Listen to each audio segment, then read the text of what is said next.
Senhoras e senhores, com a palavra, o presidente da República, Luiz Inácio Lula da Silva.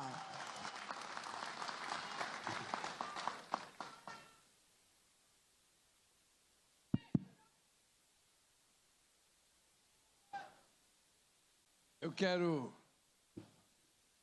primeiro, dizer para vocês da alegria de poder participar de um acontecimento tão importante e tão necessário para o país, que é o fortalecimento de uma empresa, investimento em mais conhecimento científico e tecnológico, investimento na formação profissional das pessoas e investimento na geração de emprego. É tudo isso que a gente deseja que aconteça no Brasil. Que as pessoas tenham possibilidade de ter emprego, de trabalhar, ter um bom salário, ter uma boa formação. Ainda agora que nós aprovamos uma coisa importante no Congresso Nacional, que é o salário igual entre homens e mulheres no exercício da mesma função.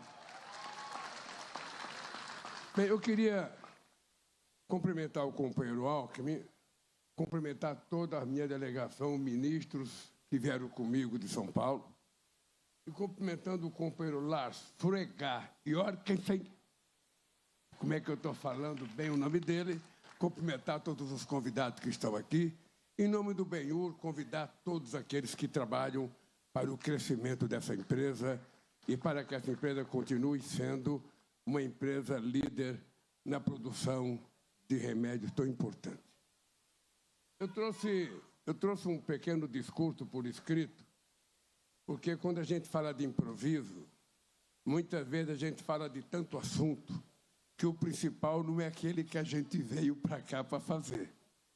Mas eu queria, antes de ler o meu pequeno discurso, dizer para vocês o seguinte. Um país, ele é muito fácil de ser governado se você resolver governar apenas para uma pequena parcela da sociedade. O Brasil tem 213 milhões de habitantes, deve ter por volta de 35% de brasileiros com padrão de classe média, aquelas pessoas que podem viajar o mundo inteiro, aquelas pessoas que podem pegar férias, que podem ir para a praia, que podem ir para o campo. E você tem uma grande maioria das pessoas que estão abaixo de R$5.000, que sobrevivem, sabe, trabalhando o dia inteiro, indo para casa, dormindo à noite, vendo televisão, nem sempre vendo as coisas de qualidade, porque ainda tem muito enlatado, muitas vezes não pode pagar sequer uma TV a cabo. E essas pessoas são, na verdade, uma base daquilo que sustenta o nosso país.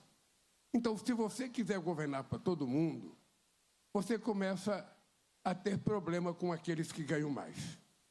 O companheiro Haddad disse aqui o seguinte: nós estamos tentando livrar do pagamento do imposto de renda as pessoas que ganham até R$5.000. Estamos diminuindo o pagamento de imposto para quem ganha também entre R$5.000 e R$7.000, que é por volta de 85% da população brasileira. E nós estamos fazendo com que a compensação para beneficiar esses 15 milhões de pessoas seja fazer com que 141 mil brasileiros paguem um pouco mais do que paga, ou pagam um pouco de imposto de renda. Se eu perguntasse aqui, quem ganha mais de um bilhão por ano aqui? Se alguém ganhar mais de 1 milhão por ano, levante a mão. Agora, quem ganha menos de 1 milhão por ano? Não, tem muita gente que não levantou a mão, significa que ganha mais de 1 milhão. Ou você ganha ou não ganha. É pelo seguinte, gente, é porque no Brasil, antes da gente fazer essa política tributária que foi aprovada e vai entrar em vigor em 2027, a verdade é que o dono do Banco Itaú, ou o dono do Bradesco, ou o senhor Lars, que é o presidente dessa empresa, se ele entrar num supermercado para comprar alimento, determinado tipo de alimento, e um trabalhador que ganha R$1.000 entrar junto com ele, dependendo do alimento que ele pegue e o alimento que o trabalhador pega, o trabalhador paga proporcionalmente o mesmo imposto de renda dele. Não é correto, não é justo, não é humanamente justificável que as pessoas mais pobres paguem a mesma quantidade de imposto ou mais do que as pessoas mais ricas. Então, o que nós estamos fazendo é tentar fazer um pouco de justiça social.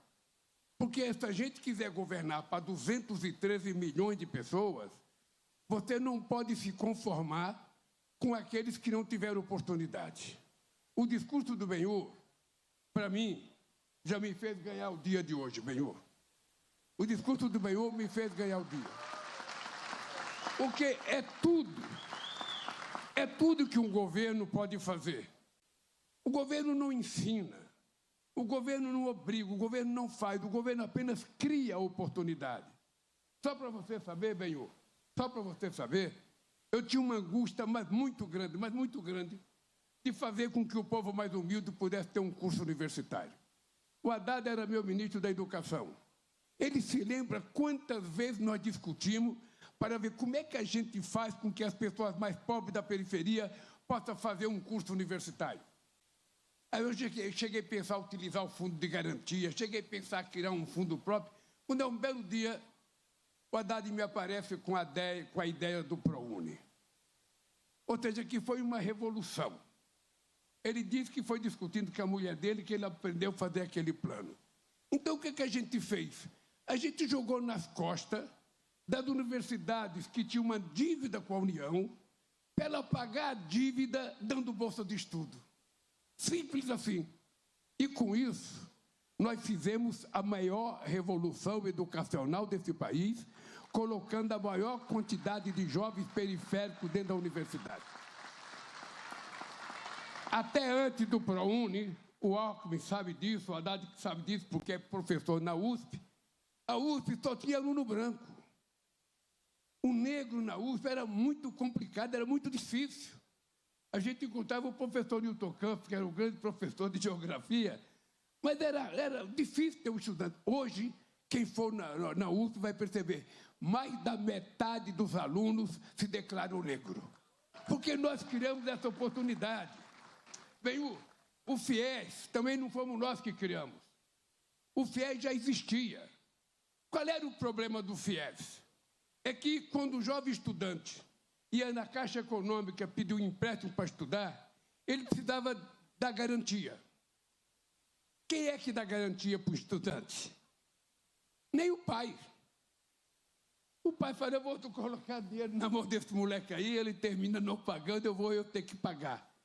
Então, qual foi a revolução que nós fizemos? Nós, ao invés de permitir que o jovem fosse na Caixa pegar dinheiro e desse garantia, nós assumimos a responsabilidade, enquanto Estado brasileiro, de dar garantia. Ou seja, o Estado brasileiro estava dando um voto de confiança ao seu futuro. Vamos garantir. E aí o FIES foi um sucesso e nós saímos de 3 milhões de estudantes na universidade para mais de 8 milhões e meio de estudantes na universidade brasileira. Essa é a revolução que está acontecendo nesse país. E é por isso que eu tenho orgulho de estar nessa fábrica. É por isso que eu tenho muito orgulho de estar nessa fábrica. Porque essa fábrica, eu fui tirar fotografia ali, eu vi a cara das pessoas, eu vi o sorriso estampado nas pessoas, e é isso que a gente deseja. Porque não tem nada mais dignificante na vida de uma mulher ou de um homem, solteiro ou casado, do que trabalhar e, com o exercício do seu trabalho, ele, no final do mês, levar para sua casa o dinheiro para sustentar sua família, para sustentar sua mãe, para sustentar sua avó, ou seja, para ter o que comer com o seu suor. Ninguém quer viver de favor. Ninguém quer viver apenas recebendo o Bolsa Família. O Bolsa Família é um programa até que as pessoas consigam sobreviver por conta própria, ter um emprego, e a gente vai tentar resolver o problema da pobreza nesse país. É por isso que eu sou fanático em dizer para todo mundo, digo todo dia, muito dinheiro na mão de poucos significa miséria, significa analfabetismo, significa gente na rua, significa miséria. Agora, pouco dinheiro na mão de muitos significa desenvolvimento, crescimento econômico e distribuição de renda. Eu vou dar um exemplo para vocês. Eu estava perguntando para o Alckmin. Alckmin, quantas pessoas tem nesse plenário aqui? 500. O Alckmin falou, não, tem um pouco mais. Pode ter 1.000 pessoas. Vamos ver qual é o modelo de economia bom que a gente precisa. Vamos supor que eu tivesse 1 milhão aqui no bolso. E aqui tivesse 1.000 pessoas. E eu pegasse esse 1 milhão de reais, desse por seu laço. Você veio da Dinamarca aqui, eu vou te dar 1 milhão de reais. O que ele ia fazer? Ele ia correr para um banco, ele ia abrir uma conta, ou talvez até aplicar na própria Tesouro Nacional, porque o juro está alto. Ele iria sozinho receber 14,5% ao ano de juro. E os 999 aqui continuaria chupando o dedo. Agora imagine se eu fizesse ao contrário. Pegasse esse 1 milhão que eu dei para o seu lar e distribuísse R$1.000 para cada um de vocês. O que iria acontecer? Todo mundo ia para o supermercado comprar alguma coisa, ou ia para o bar tomar uma cervejinha, ou ia tomar um café a mais, ou ia comer um lanche a mais, ou ia comprar um chinelo para a filha, ou um caderno para o filho. Ou seja, esse dinheiro iria circular na mão de todo mundo. Ele ia para o comércio iria vender, o comércio iria encomendar mais da indústria, queria produzir mais, e o comércio gerava emprego, a indústria gerava emprego, e todo mundo ganharia. Porque o que faz uma economia ser importante é o dinheiro circulando na mão de todas as pessoas e não apenas na mão de meia dúzia de pessoas. É por isso que é importante a gente ter a ideia de governar por 213 milhões de habitantes. Se as pessoas não conseguiram chegar lá, não é porque são burras, porque são ignorantes, como muita gente pensa. Não, as pessoas não conseguiram chegar lá porque não tiveram oportunidade. Porque o Estado brasileiro nunca se preocupou com a formação do nosso povo. Nunca. Esse país, durante 4 séculos, era um país em que vivia da monocultura, estava explorando negro e indígena. Era isso. Por isso é que nós fomos o último país a acabar com a escravidão, o último a proclamar a independência, o último a ter voto da mulher e o último a ter uma universidade. Vocês sabiam que o Brasil foi o último país da América do Sul a ter uma universidade? O Peru teve a primeira em 1554. A nossa primeira foi em 1920. 420 anos atrasado. Porque a elite daquele tempo não tinha preocupação com o estudo. O filho dela ia para Londres, para Washington, para Nova York, para Paris, para Madrid.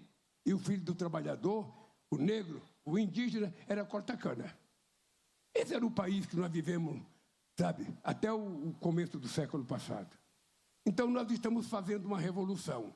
E quando uma fábrica dessa vem para cá, é importante vocês terem em conta que nós oferecemos para os investimentos aqui no Brasil, primeiro, estabilidade política. As pessoas saberem o que vai acontecer nesse país. Exercício da democracia. A segunda coisa que nós oferecemos é estabilidade jurídica. As pessoas não podem ser pegas de surpresa com mudança toda hora. A terceira coisa que nós tivemos que oferecer é estabilidade econômica. As pessoas têm que ter certeza de que o governo não vai tomar medidas na calada da noite para surpreender as pessoas. A terceira coisa é estabilidade social. As pessoas têm que saber que todo mundo está vivendo um clima de paz e que não vai ter confusão nesse país. E a quarta coisa que nós temos que fazer é previsibilidade. Esse senhor que veio fazer investimento de 6 bilhões e 400 milhões de reais, esse senhor acredita de que esse país tem todas essas condições para fazer isso. E, além disso, esse país é o único país com mais de 100 milhões de habitantes que tem uma coisa chamada SUS, que é o mais importante programa de saúde que tem um país do mundo. Esse é o dado concreto. E é o maior comprador de remédio. Então é por isso que eles estão aqui. E por isso eu felicito. Eu felicito porque, sabe, eu falei o nome dele bem corretamente, sabe? Ficou muito bonito eu falar Lars Fröger Jorgensen, sabe? Eu espero que ocorra ainda muitas visitas.